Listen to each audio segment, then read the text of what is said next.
And I will stop recording when I finish talking to my slides and let you guys speak. There you go. So yes, so the agenda today is to look at the context of the school feedback reports, look at kind of the pages in a bit more detail, the summary, the data on participants, the findings in more detail, looking at kind of discussing planning next steps, and I've opened the floor for questions. I'm going to be using a dummy report for the purposes of today. So the data that I'm going to show you today is kind of made up data. It will be different to your feedback reports. I guess my opening question is, have you all seen a feedback report? Do you all kind of have one in front of you? Have you all looked at one, or is this quite new? I've got mine. We've got ours, yeah. We've got ours. Yeah. That's great stuff. Okay.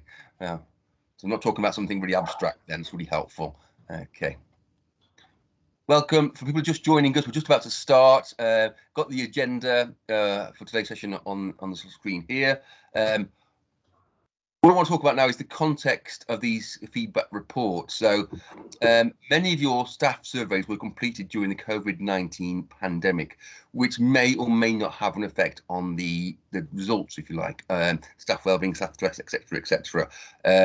Whereas when we have comparators in the data, much of that data was collected pre-pandemic. So there may be differences there to be aware of. And obviously, every school is different. And I always say exercise some caution when you're comparing your school against other schools. Your school is individual. Your school is different to other schools. So the comparative data is really interesting, I think, really helpful to a certain extent. But I think if you have staff with low well-being or high level of stress, it doesn't matter whether other schools have similar levels or not similar levels. And that's what you need to work with, okay? So I think just exercising some caution around there. Every school is very different.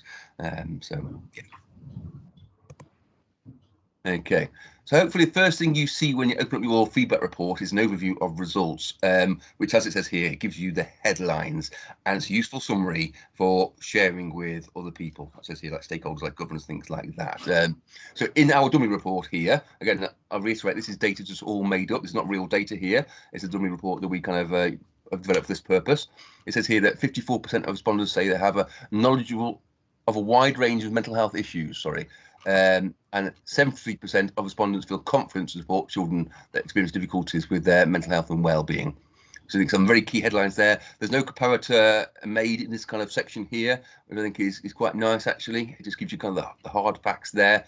And the rest of the report goes into each of those in obviously a lot more detail, which we're going to do now. Okay, so the first thing you will see is, well, who completed the staff survey by role? And this obviously is really important for you to look at in comparison to your profile of your staff population. So do you have a higher proportion of teaching assistants or learning mentors completing the survey than teaching staff, or is it in line with the portion of staff in your school? Something to think about there, because the results will be different. If you've got other and higher number of leadership kind of filling in the survey, that may have an impact on the results as well. So do consult that, and do consult kind of the profile for your school. Okay, so we'll look at the first two sections first, and then kind of stop recording and ask, kind of open it up to conversation if you like. So the first section is about staff well-being. Here we go. So this uses the short Warwick Edinburgh Mental Wellbeing Scale, which is 7 questions about well-being. It's a well-known, well-used scale, been validated, tested, things like that. So actually, it's really helpful. Gives you really good information, and helpfully, it has been used with lots of different people, and in particular in 2016, there was a general population survey. I don't know how many adults completed that survey, but it was a decent kind of comparative data, if you like, for what the general population might look like. If you like, it is a few years old now. It is definitely pre-pandemic, but it gives us kind of an indicator there. So for this school, they're in the kind of the first bar, the kind of, on my screen, it's the dark green one. So they've got kind of 9% of their staff population who completed the survey are in the low wellbeing category. So we have low, medium wellbeing, and high wellbeing categories here. 91% of this school are in the medium wellbeing category, and they've got no one in the high wellbeing category. Obviously, that compares to the grey box, which is the middle box, is the staff in comparison schools here. So what's interesting here is in comparison schools, 21% have high wellbeing, which I think is nearly a quarter, which is really interesting, whereas this school has 0. But equally, this school has quite low numbers in low wellbeing, 9% as opposed to 24%. So a lot more in the medium category, which I think is interesting. Okay, so the question on well-being, next question sorry on this is kind of termed, my work has a positive impact on my mental health and well-being. And there are obviously 4 answers there. Not at all, some of the time, often, all the time. And this comparison obviously is your school, which is the green, versus the rest of the comparator schools, which is the grey here. And there will be differences, of course. Bear in mind that caveat about the comparator schools. Many of the comparator schools surveys will have been completed pre-pandemic, so there may be differences there.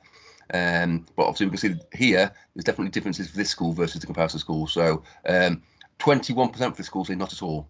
Doesn't have a positive impact on my well-being at all, compared to 8%. So that's really interesting. And on the other end, 18% in comparison schools say it has a positive impact on my well-being all the time, whereas only 4% at this school here.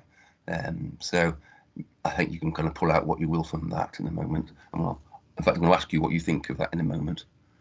So the second section on the kind of the feedback report is about staff stress, and it's measured using the perceived stress scale, which is another well-known validated scale there. So it's really kind of helpful results here. I think we've got some other people joining us late. Yeah.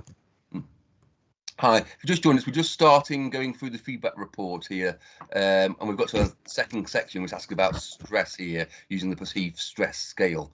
So staff are asked about their thoughts and feelings during the preceding month. Questions include, how often have you felt on top of things? How often have you been able to control irritations in your life? Things like that. So, and there are 2 categories, if you like, low stress levels and high stress levels. This school, again, in the dark green, has a higher proportion of staff in the low stress than the comparator schools. So 70% versus 55, and in the high stress levels, 30% versus 45. But this is the bit where I kind of exercise a little bit of caution, because even though the school looks like it's doing better than the comparator schools, they still have 30%, almost a third of staff with high stress levels. Okay, it may be lower than 45, but still really a third of staff are reporting high stress levels, which needs to be tackled or considered, I think. So I hope that's helpful. Okay. Have any of the following caused you to feel stressed or unhappy at work over the last 2 weeks? So it's kind of in the moment, if you like. And you can tick as many as apply. That's why the percentages don't add up. So the most common one for this school was workload. So 46% of staff who completed the survey, answered this question, felt that workload and work-life balance was a cause of stress or well, being unhappy at work. That's actually compared to 68% of the other schools, but still nearly half. So actually working with work-life balance is a stressor.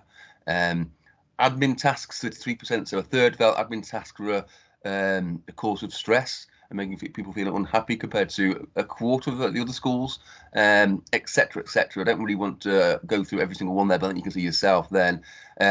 Picking out some key things there. Further down, relationship with colleagues, I think, is interesting there. The school says 15%, just 50%, or 50% is a cause of stress and happiness, compared to 39% the rest of schools. So that's kind of a key difference there, but really interesting there. Not stressed or unhappy at work, 12% versus 18%, so quite similar there. So 1 in 10-ish at this school. I think it's all pretty interesting. Right, so this is the point I'm going to kind of stop recording and ask you, what do you, based on those results, what are your thoughts? Let me stop this now. I think. Just double check it's recording. Yes, it is. Okay, right. Okay, thank you. So the next section of the feedback report covers the section around knowledge, knowing about mental health and well-being and all kind of things around that. I think this is kind of another interesting section here.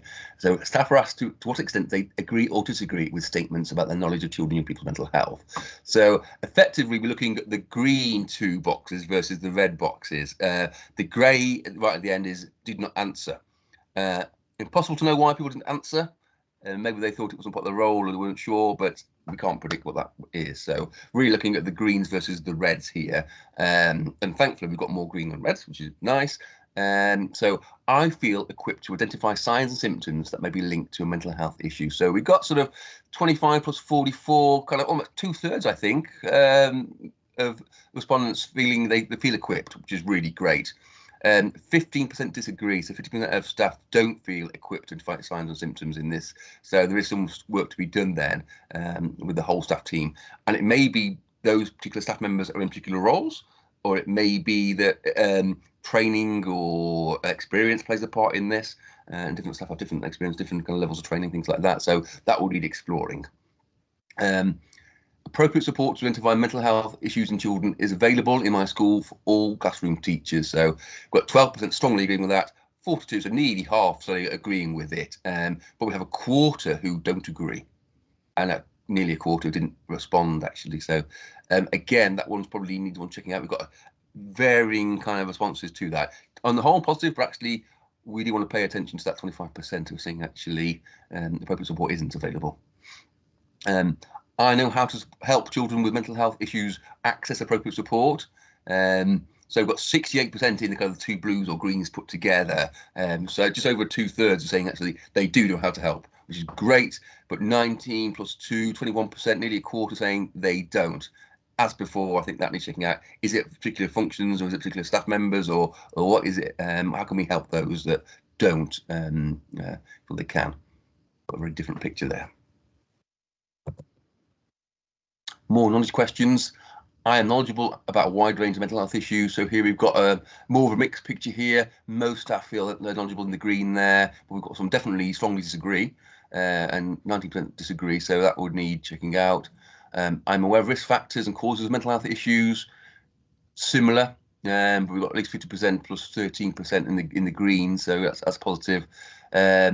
I know the things I can do as a member of school staff to promote and support emotional health and well-being. In this dummy report here, that's actually quite good. We've got much bigger green areas here than red areas. So it does seem like staff are quite good here on knowing things that they can do to kind of promote and support mental health and well-being, which is really pleasing. And just 8% disagree with that. So that's something to be celebrated. Knowing the procedures to follow if a child presents a mental health issue. Here we've got good proportion do. In the green, 25 plus 44, so again, what's that? Nearly 2/3 again there, but we have 1 in 10 don't. As before, that would need kind of finding out and checking out with staff, and what is it a training issue? Is it a particular role or what a function or whatever it might be? Remember, this is just pulling knowledge. Confidence comes next. Here we go. This is about how confident staff members feel talking to parents and carers about mental health and well-being of children in the school. And you can see here, the first one's about talking to parents, the second one is talking to children, and the third one is obviously supporting children that experience difficulties. And as you go down, you can see more proportion of greens appearing. So it says to me, talking to parents is the one that staff most struggle with, have the least confidence with. So we've got a third, 35%, a third actually not very confident, and 15% not at all confident. So what's that? 50%? Probably need some support around doing that.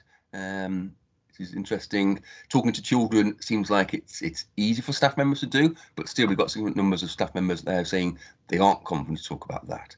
They aren't confident to raise that in a conversation.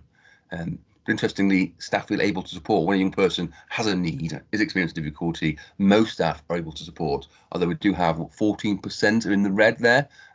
Don't. So another one that probably would need checking out on how you might support with that.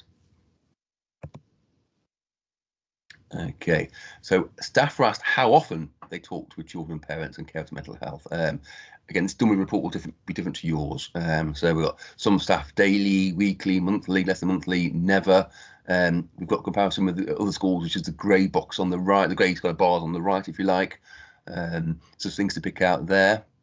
The first one is talking to children, which is on the left-hand side. On the right-hand side is how often do you talk to parents there. As you would expect, parents is less often. And you've got 43% never. That may be okay compared to 8% of staff never talk to children about mental health and well-being. Okay, but actually 29% do it on a daily basis. So a third of your staff in this report are speaking to pupils on a daily basis. So I think that's exciting. Okay, I'm going to pause recording again to reflect on sort of knowledge and confidence here. I'm going to stop the recording. Fast, but there we go. Hopefully it's recording. Yeah, there we go. Okay. Moving on to the final sections in the report here about support, about how well and by whom do staff members feel supported? So staff can, again, tick multiple boxes, multiple responses. So if I felt stressed or worried at work, I would most likely to seek help from.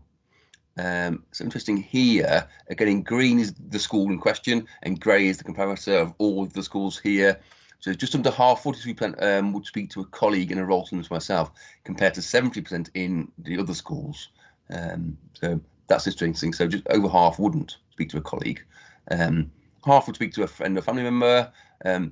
37%, just over a third, would speak to a line manager, which compared to nearly half of other schools. And you can see down there, 6% would speak to nobody.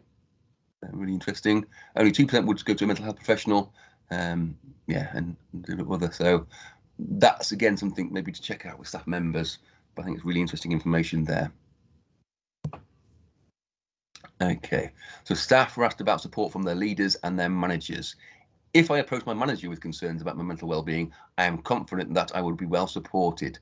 So as before, we're looking at the blue or green boxes versus the red. So we've got a whole mix of things here. The majority are in the green, so then we've got about 50% in the green. Then we've got 50% either disagree or didn't answer. I mean, 21% didn't answer. So really looking at 15 plus 8, what's that? Quarter disagree.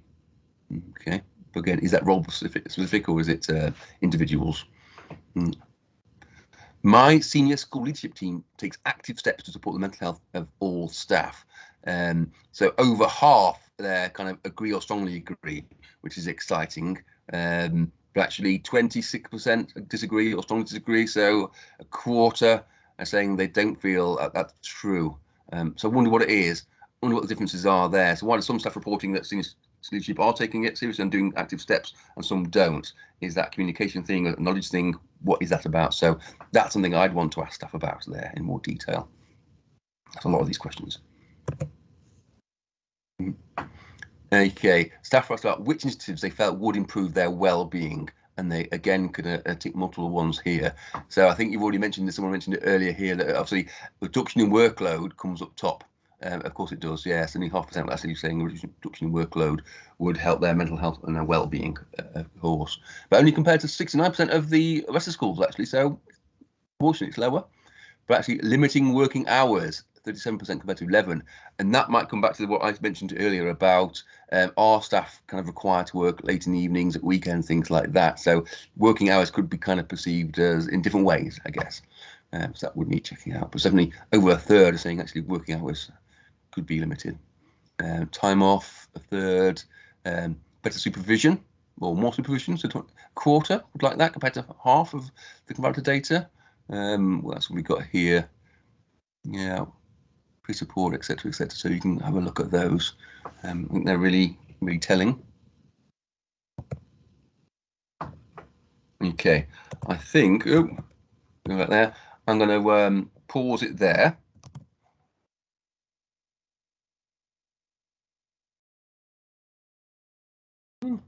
Hopefully for the final time, I think. Wait for it to come up. There we go. Okay, so the next part that we would like you to think about now, so these are kind of questions to carry away with you really, is planning for action. Is we kind of obviously think about the process is best carried out with the staff team. They're about to unpick some of the questions in there and help you kind of think about them, things like what next steps are there. So convening some space for that, a safe space for that discussion to happen, I think is really important.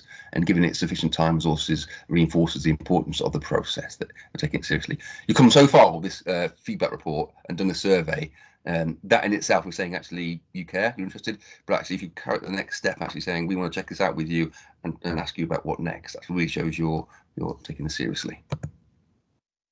So questions I'd like you to think about, and maybe you can come to these in a second, really, is what priorities does your report suggest? What's coming out of it from you, having looked at it now?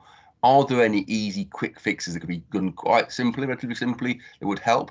Any of the responses on page 13 suggest possible next steps. Page 13 is, if I go back to it, it's this here.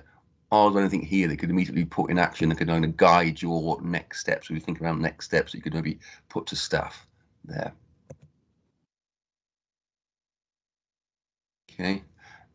Which changes will take longer to achieve? I think that's a key thing here. Some of them maybe more work, and how will you make this change happen?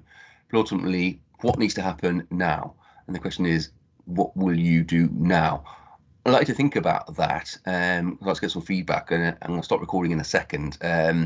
So based on what you've received for your reports, hopefully it's making a bit more sense. So if it hasn't made sense before, think about what is your next steps.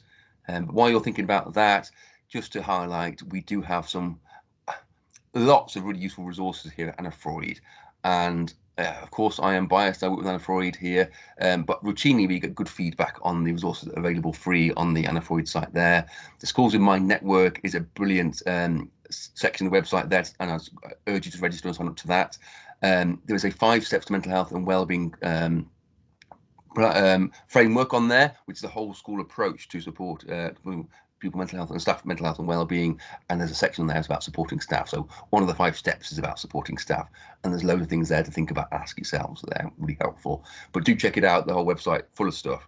And also mentally healthy schools again has loads of stuff there, and there's a staff mental health and well-being section, which is a link there that I do recommend too. So there's plenty there to read about and to access. So yeah, I'll take my slides down now and kind of ask and stop recording.